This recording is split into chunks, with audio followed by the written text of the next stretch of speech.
All right. Who has some ideas? Well, actually, I want to touch on one idea before we do that. Um, I want to go back. There was some really good content in Bold yesterday. Does anyone want to share something that they heard or that they learned in Bold?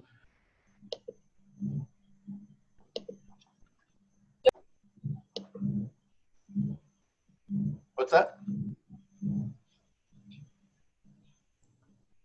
I missed it yesterday, so. Oh, were you at a closing or something? As a matter of fact, I was. Doesn't that feel good? Say, sorry, I was at a closing. I'll have to check that out again another time. All right. All right. Who was in Bold yesterday wants to share something they heard?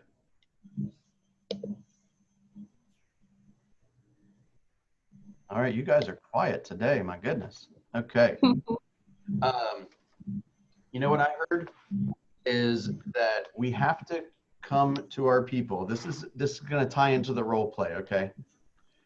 We have to have the appropriate mindset when we're making these phone calls. Okay. They talked a lot yesterday about the idea of having a fear about making calls because you were going to, quote, bother the people, right? You're going to bother the people in your database because you happen to be calling them. Has anyone ever had that fear? Yeah.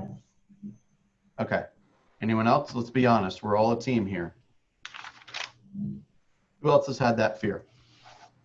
I absolutely have had that fear. Okay.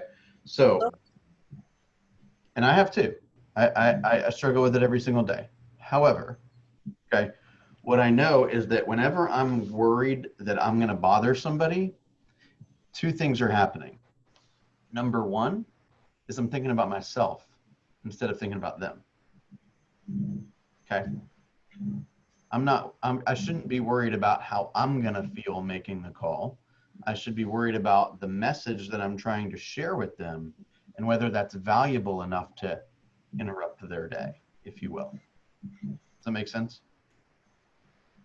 So what I mean by that is, let's say that I want to share with the world today that interest rates are at near historic lows and that it's not too late to refinance. And if I happen to get on the phone with somebody who is considering buying, then then it's a great time to buy as well because of the affordability. So if I am calling with that attitude, I can transition from thinking, oh, I wonder if I'm going to bother Jan if I happen to call Jan today, and say, maybe there's a chance Jan doesn't know. And maybe there's a chance that Jan's paying 5% on her interest for her home mortgage right now.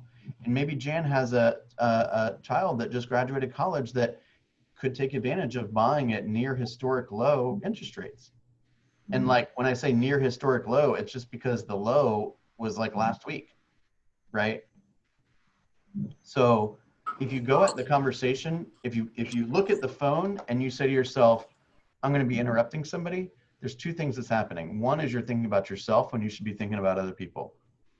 And secondly is you might not be clear enough on the message that you're trying to share. And when you're clear on the message that you're trying to share, right? Hey, there might be somebody out there that today, if I don't call them, they're going to choose a lousy real estate agent. And they could have a lousy experience and not get the call, not get the home they deserve, or not get as much money for the home as they deserve, right? Or maybe they'll wait too much, they'll wait too long and not be able to refinance, right? Or I'm just thinking about it and I'll wait till next year to buy. Well, next year, we don't know what's going to happen. What we know now is that interest rates are as low as they've ever been. Does that make sense? Let me tell you something. People are going to hesitate about the election and COVID and all these kind of things.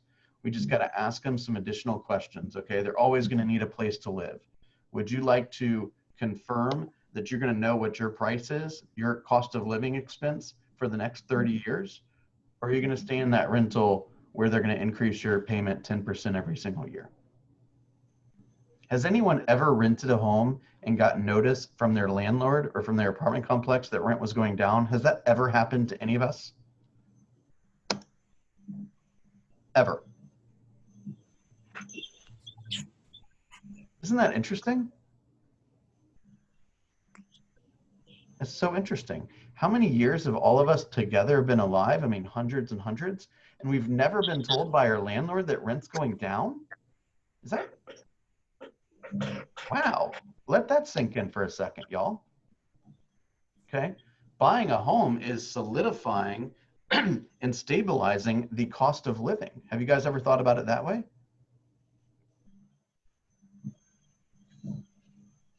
Okay. Yes. No, but that's a pretty good point. Right? Yes, I have. I know you have, Pam. Tell us more. I'm sorry I lost you there. Tell us more. How have you used that phrase or that idea in dialogues with people that might be stalling?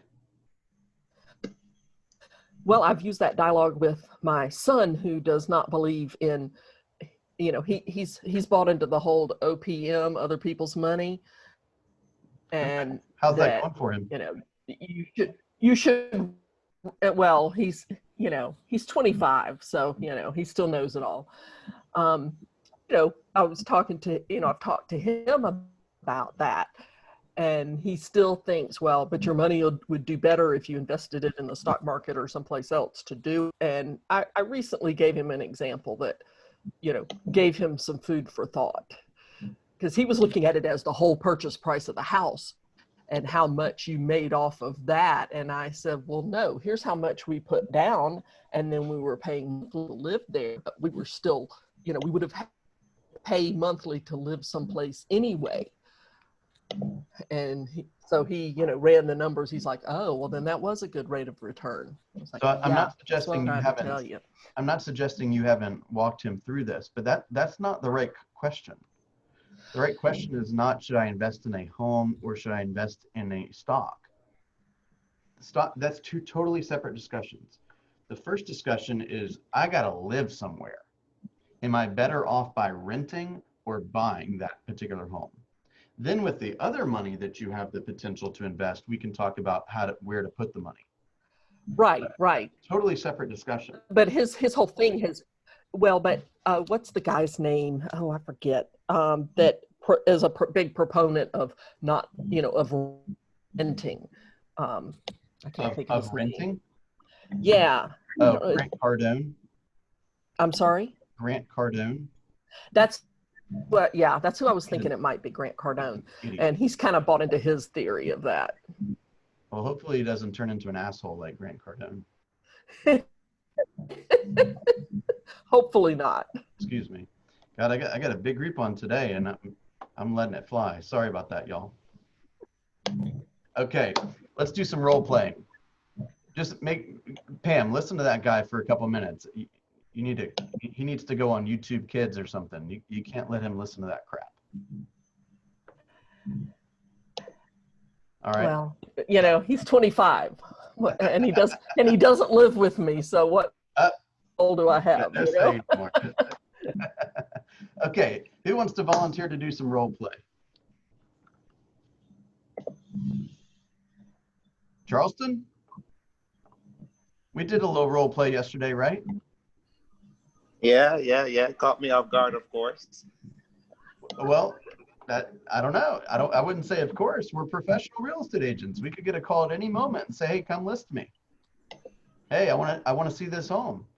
And then you got to go right into action and say, okay, well, first step is we have to have a buyer consult. Right? And they say, I just want to see the home.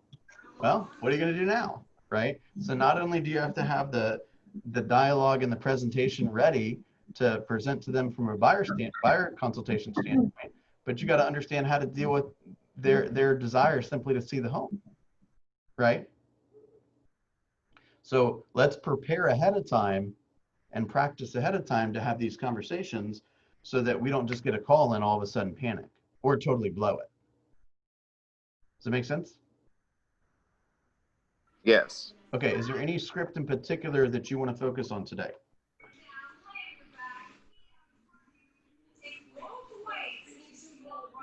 You talking to me, Bill? Yeah, I kind of was, but if somebody else wants to jump in first, then that's fine. How about well, that same what the same one you were just talking about, I'm the seller. I mean, the buyer that doesn't want to do the buyer consult. Okay. Okay. Walk me through the role play. You want me to be the agent and you be the buyer? Yeah.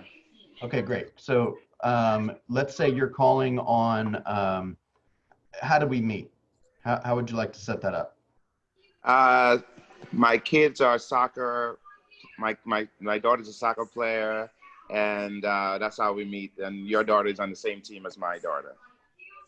Okay, so we're on the telephone and you called me because you found a home, and let's say we had talked about kind of roughly what you wanted, and I gave you my contact information. I said, hey, if you see anything you're curious about, have any questions. You didn't immediately in that initial conversation, you didn't say like, hey, I'm ready, let's go. It was a bit informal. So I said, oh No, I told you that, hey, maybe I might be looking, but I'm waiting about a year down the road. right, it wasn't immediate. Okay, so then you call me and you want to see 123 Smith Street. Ring, ring. Hey, this is Bill with Keller Williams. Hi, Bill. Charleston here. Oh, hey, Charleston. How are things going? We're doing good. We're doing good. Awesome. You having fun with the soccer season? Yeah. How's your daughter doing with the soccer? My daughter's loving it. Yeah, mine too. We're having a lot of fun. Great. Yep. It's just with this COVID thing, man. I kind of like the idea of them not practicing with contact. Yeah, I'm glad it's outside, right? Yep. All right. Is everything going smoothly with your family? Yeah, everything is going good. I saw this property that I'd like to see. Oh, cool. Tell which one? No, I think I lost you. You there? Yeah, I'm still here. Oh, Hello? which property did you see? I saw this property on 123 Main Street in Johns Creek. Oh, yeah. I saw that one the other day. I was looking for I'm looking at properties all day long, so I saw that. It's great backyard, isn't it? Yeah. It looks like it's very nice, and it has a lot of features that we're looking for. Beautiful. I thought you said you weren't ready to buy. Yeah, but we weren't ready to buy, but we are. I mean, I'm gonna have to break my lease and all that stuff like that. Oh, so you're ready, huh? Yeah. Okay. Did you have you gotten a chance to speak with a lender? Do you kind of have a comfort level with the payment that would be required to buy that home, or would you be buying the home cash, or would you be obtaining financing? We will be obtaining financing. We're thinking about 20% down. We already know. We already spoke to my bank, which is Wells Fargo, and we're gonna put down. Never see the closing table. Oh my gosh, Wells Fargo. Okay, we'll cover that another day. Okay, go ahead. I definitely use a big bank for a reason. All right. So we're putting down 20%. We're pre-approved for 450K. So I know I have to bring about 100K to the closing. Beautiful. All right, you've done your homework. I'm really excited to hear that. So well, it's all the work we did with you when you sent me all the stuff you sent me a few months ago. I actually looked at it and it helped me out a little bit. We're all about helping you get, number one, be informed, and number two, helping you save time. Awesome. Right? Making it a super simple experience for you. So when can we see that property? So tell me a little bit about your schedule. Or do you want to see it like tomorrow, or would it be better over the weekend? What's a better time for you? Let's say tomorrow. Okay. So I have availability at 2:30 or 4 o'clock. Which would be better for you guys? We're working, so maybe at 5. I'm not sure. Okay, let me see if I can move something around. I think I could make 5 o'clock work. What will you and your wife be able to come to the appointment? Yeah, absolutely. All right, beautiful. And your wife's name is Sarah, is that right? Yes, correct. Yes. All right, beautiful, great. So let's do this, Charleston. I would love an opportunity to show you that home at 5. As I mentioned before, I'm in the area quite a bit, and I know that there's a few other listings that might be a good match for you. What I would love to do, is it possible that we could hop on a Zoom call for about 15, 20 minutes a little bit later tonight? I want to ask you and your wife a couple questions. I know that kind of, it's probably a bit chaotic with not thinking about buying and all of a sudden buying. And I want to make sure, again, that we're saving you time, and that if there's another property or two that you want to see in the area, we can see that at the same time. Plus, I want to make sure that you understand kind of how the market is moving right now. It's a very fast moving market. A third of homes are selling at or above list price. Homes are coming on and off the market within a week typically, especially if they're well priced. And I want to make sure that I prepare you with all the contingencies and all the details involved in the buying process. It'll only take about 10, 15, 20 minutes. And I'll also answer, I'm sure you guys have plenty of questions about the process that haven't been addressed yet. Would you guys be able to hop on that call at about 5:30 today? Well, I mean, I just want to see the property, Bill, you know. Okay, so what if there's another property that would be a good match for you as well? I'm sure this is the one for us. I mean, just looking at the pictures, and I just want to confirm it and then, move forward with it. Okay, and why don't we do this then? Why don't we meet at 5 o'clock at the Starbucks around the corner? And I'll set the appointment for 5:15 to go see this house. Does that sound fair? So you want me to, so you're moving the meeting that you're proposing for tonight to meet at a Starbucks tomorrow? No, I'm saying we're going to meet at 5 o'clock tomorrow. We said we were going to meet at 5 o'clock tomorrow. So let's meet at 5 o'clock around the corner. And I want to show you some graphs, and I want to help you understand the buying process a little bit more. And then we'll jump right over to the house and see it all together. Sound good? Is that really needed? I mean, you can help me through this process as we go, right? Well, once you get inside the home, you're going to be excited to go into every room. And I would prefer not to explain everything to you when you're hardly paying attention. So what I've found in the past with my other buyers is that when we can sit down in a kind of a professional environment, I get to know you and you get to know me, and I get to help you understand how the market works and how the contract phase works and all of that, then it's a lot more beneficial. Like I said, only 10 minutes or so. So I can't really just see the property. Well, could I just use? Good God. I mean, I really. Come on. Huh? You're pushing back way more than the average buyer is going to push back. Okay. All right. Good. Okay. Yes, I'll meet you at 5. I just wanted to make sure that I wanted to cover every scenario.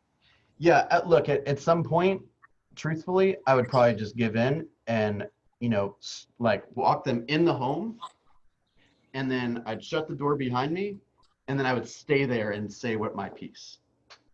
Oh, okay. And it would probably be a tiny bit awkward, but I don't want to explain the due diligence to people or I don't want to explain like financing contingencies and appraisal processes and closing costs and, all that kind of stuff when they're walking up and down stairs. It just doesn't work.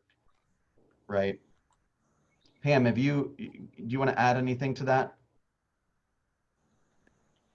Well, I mean, what you're saying is right. When they're there to look at the house, not wanting to hear all the other stuff. It's just too much for them to absorb at the same time. Right. The truth of the matter is, and I'll be honest, I have not been as firm with this as I probably should have in the past. But at the very least, they're not leaving my site until we have that conversation. Okay. We might end up having it at the end of that one showing, but we're not parting ways until they listen to what I have to say. Okay. So if for example, I need to have that after the first meeting, don't be so hard-headed that you don't allow that to happen. Okay. And I felt like I was almost getting to that stage, probably at that stage. Okay. So if they're going to push back like 4 times, I'd probably just say, all right, great. Let's let's plan on being at the house for about an hour. We'll get a chance to see the whole thing, and I got a few things I want to share with you at the end. Right? I'm not going to push them so hard that they say, this guy's just making it so damn hard to see this house. I'm not going to see it with him. Right? So that's when I would bring out a couple of the slides from Chart Masters. That's when I would bring them a blank copy of the buyer brokerage agreement and explain it to them. That's when I would explain the due diligence period, because quite frankly, like, here's the thing. If the buyer thinks that, like, have you ever been showing a home to somebody and they're like opening up every single cabinet and every single drawer and they're like, oh my gosh, this doesn't open properly. I don't know if I want to buy the home. Like, oh my gosh, I don't want to deal with that crap on the first day, right? I want them to know if there's something going on, we can address that later. We're here to see if the home is the right fit for you. You're not going to kill a deal for a cabinet that doesn't screw on properly, are you? Right. Right? So if they don't understand that those little things can be addressed, then they end up spending way more time at the home than they should. Does that make sense? Yep. And it's the second somebody walks in and they say, bedrooms are too small. I'm like, all right, let's go. Right? And I start walking to the door. You ain't buying this home. Why are we here? Right?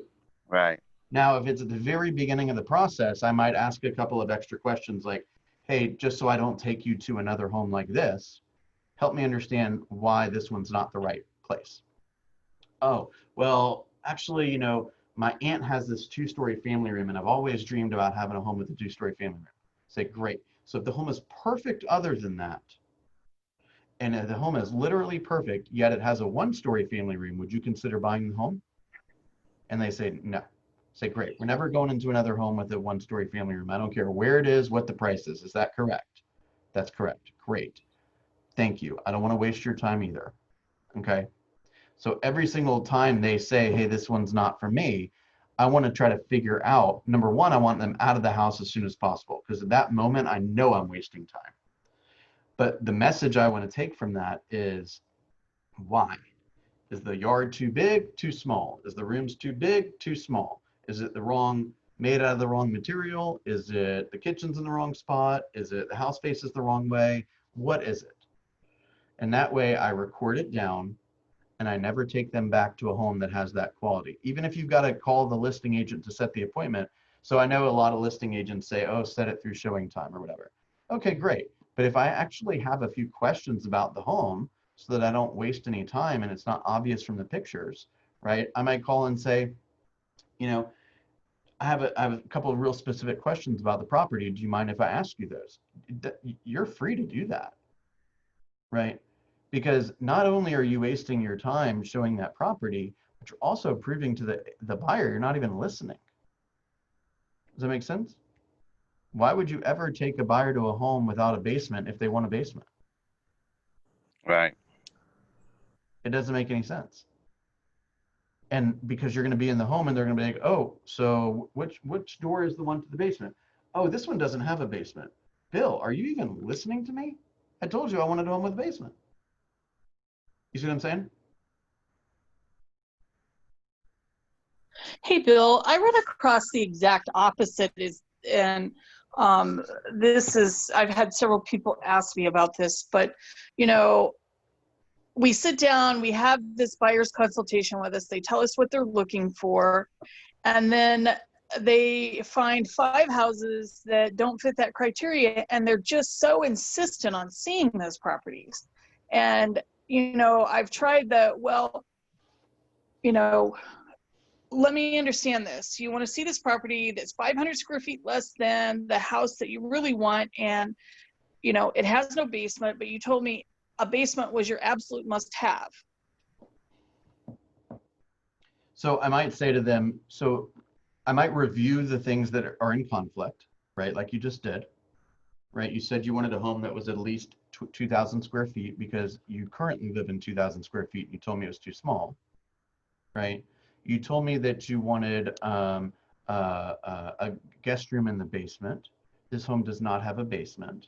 And you told me that you did not want to buy a stucco home, yet this home is stucco. So I just have a quick, I'm just very curious. What is it about this home that you're attracted to? right? Not why are we going to see this home? Remember from yesterday? What is it about this home that's attracting you? More Gotcha. often than not, it's price. More often than not, it's price. Okay, I'll give you an example. This is way long ago when Obama had the $8,000 tax credit. Do y'all remember that for buying homes? This is in 2009 or 2010 maybe. And I had a buyer who, was it the same guy? Actually, I think it was. I told you that story that I showed 77 homes to somebody and he didn't buy it. This is him. Okay. So we go to this home. It is literally the steepest driveway in the entire Windward community. Okay. No doubt about it. Okay. This home was on the market for $279,900. And we look at the home and he says, I'm a little worried about the driveway. I said, I don't blame you. And he says, well, how do we know if it's too steep? I said, drive down it. I'll watch you. So he zooms down it, no big deal. His wife, I said, all right, your wife's turn. She gets in the car. I kid you not, it took her literally 45 minutes to get down the driveway. She was so afraid of that driveway, it was insane. And I sat there and I watched the whole damn thing. Okay. And so he decides not to buy it. Okay. At that moment, it was on the market as a short sale. And the deal was like with short sales, you don't know how long it's going to take. And therefore there was a deadline on the Obama credit. It was before they extended it. So he said, I want the credit. I'm not going to buy this home. So it goes back to the bank, forecloses, and it pops back on the market, $229,000. He calls me. He says, Bill, write it up. I said, write it up? Which home are you talking about? And he's like, whatever street it was. I'm like, oh, the home that it took your wife 45 minutes to go down the driveway? And he laughs. He said, yep, write it up. So I wrote it up. And so meanwhile, he's attracted to this property because of the price. At $280,000 with the Obamacare details, it wasn't the right home for him. This driveway was too steep. At $230,000, he's like, I don't care how long it takes my wife to get down the driveway. That's a good deal. And I want to buy the home. See what I'm saying? There were 66 offers. Okay. And the home sold for $267,000. He did not win. Okay. So that goes to show you a couple of points. Number one is price solves just about every issue. Okay. So if I tell you, hey, this home is $300,000, it's got an incredibly steep driveway and there's a power tower in the backyard, you're like $300,000, I'd go buy a different home for $300,000, and you're right. But if I told you it's $150,000, you're like, cool, love power towers, right? I'll think about that power tower every day when I got $150,000 in the bank. See what I'm saying? So number one, that's another point, is you can't undersell a home. They made a mistake on the $230,000 and it got bid up to what it was really worth. You see what I'm saying? So that tells you there's a lot of different points to that story. Number one, again, you can't undersell a home. If it's on the market for, what do you call it? 280 or whatever, and there's some extenuating circumstances that cause it not to be, a good match for the market, then it's not going to sell. If you lower the price, the objections go away for some people. Okay. I remember I was helping somebody buy a home in Marietta, and the guy calls me. He's like, oh, I want us to go see this home. And it was in Canton. And he worked down in the city or something. And I said, why are you sending me this? You told me you wanted to live in Marietta. He says, oh, it's a good deal. I said, I don't care. I said, help me understand that. You told me you didn't want to live in Canton. And now you're sending me homes in Canton, right? But at some point, if he was getting a good enough deal, he was willing to move there. Well, I didn't understand that yet. I had to ask more questions. Does that make sense? I know I kind of went on a little bit of a diatribe there, but y'all follow all that? Yes, but what happens when sometimes it's just like if they tell you one thing and it's completely the other, and when you're following the specifics that they gave you, and then they give you something else, it's looking as if you're not doing your job, but I'm just doing what it is that you asked me to. Now, you've given me something It's a great completely question. left of what it is that you asked for. So the incompetency, it's not me, So your, but it feels your that job, way. Ebony, your job is to listen. Okay. Okay. And so when they tell you what they want, you listen and you clarify what they want. When they bring up the fact that they are now wanting something different, it's the exact same conversation that we just had with Jan, which is the last time I took notes and I asked you these questions, you said that you wanted 4 bedrooms. And now, so we've been looking at 4-bedroom homes. Now you're asking about 5 bedrooms. Is that a must? And they say, yes. Say, great. We'll change all the criteria, right? But you're proving that you're doing your job by reminding them what their old needs were and clarifying if the needs have now changed, right? So it's very possible that the needs could be one thing and you go see 4 or 5 homes and the wife says, you know what, I really do want a basement. Okay, great, now we know. Or the husband says, you know, I do need that extra bedroom for a study or for my, you know, video games or whatever. You see what I'm saying? Yeah, that makes sense. So the proof that you're doing your job is that you're actually listening Okay. and that you're now taking new action based on what you've learned.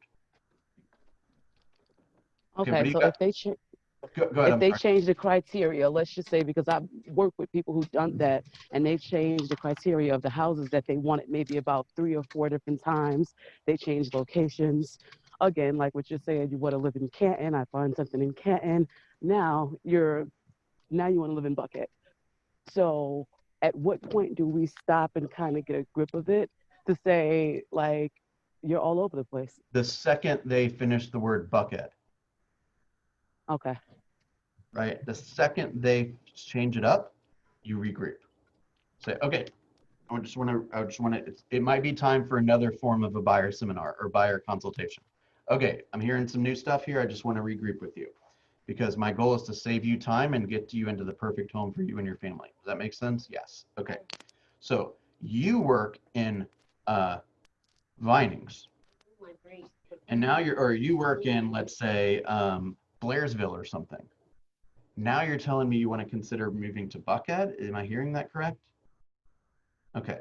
When was the last time you did the drive from Buckhead to Blairsville at the time that you would have to leave your home to get to work on time? Silence. Right? Silence. And you do not say a word until they answer your question. Make sense? So you need to kind of what's called future pace them. Future pace them into the living that life in the new location.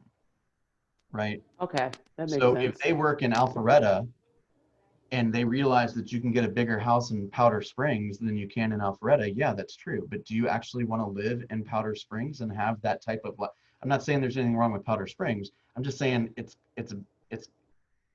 doesn't appear to be all that smart if you work in Alpharetta, unless you'd rather have the space and you don't mind the commute.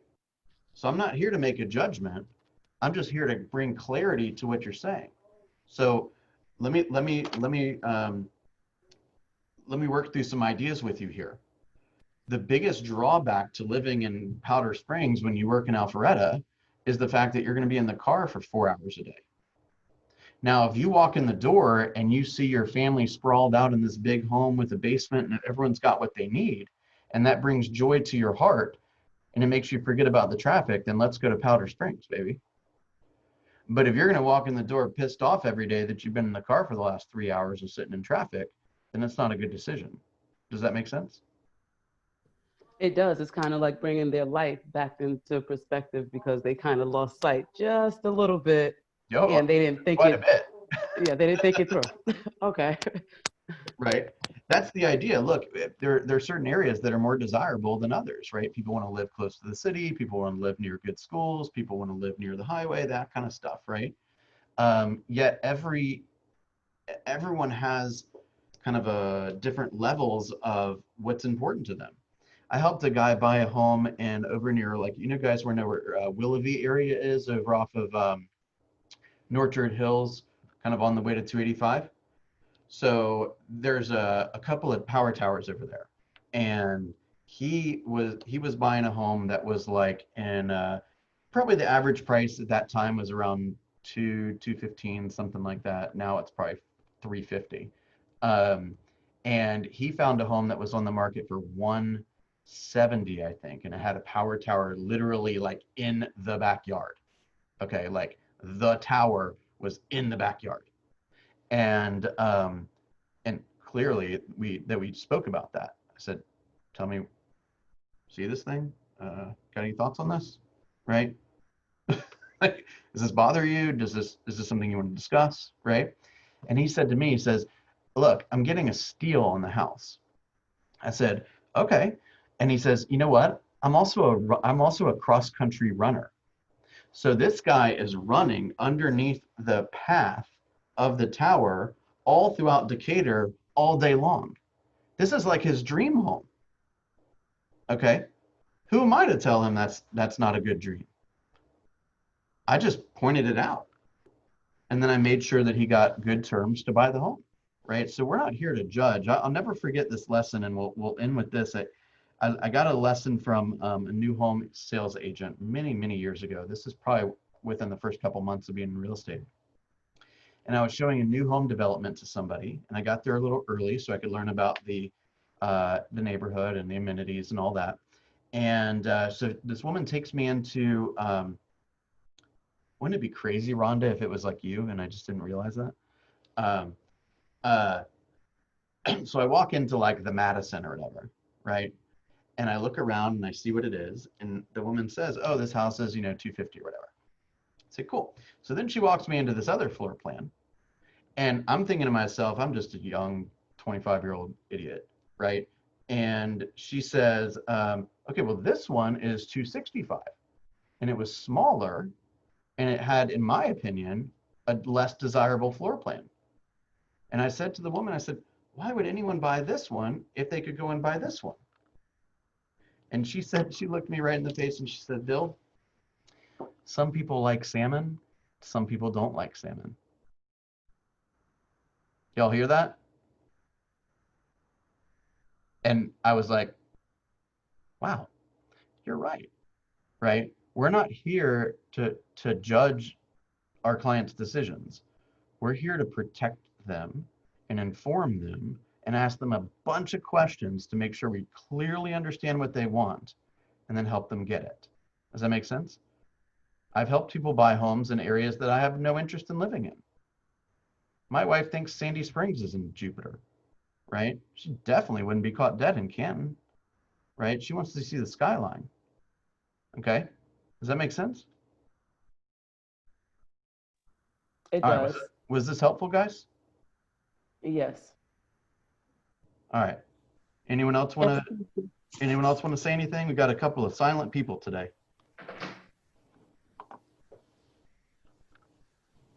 Okay. All good information.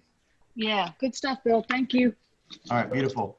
All right, guys, thank you for everything. Don't forget that this Friday from 12 to 1, our success series is going to be with Kern. Kern Swartz is our O'Kelly and Sorahan rep. That's our alliance partner on the closing attorney side.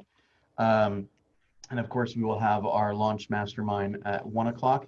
Tomorrow, didn't have a great turnout the first time, but I'm trying it one more time. I'm optimistic for you guys.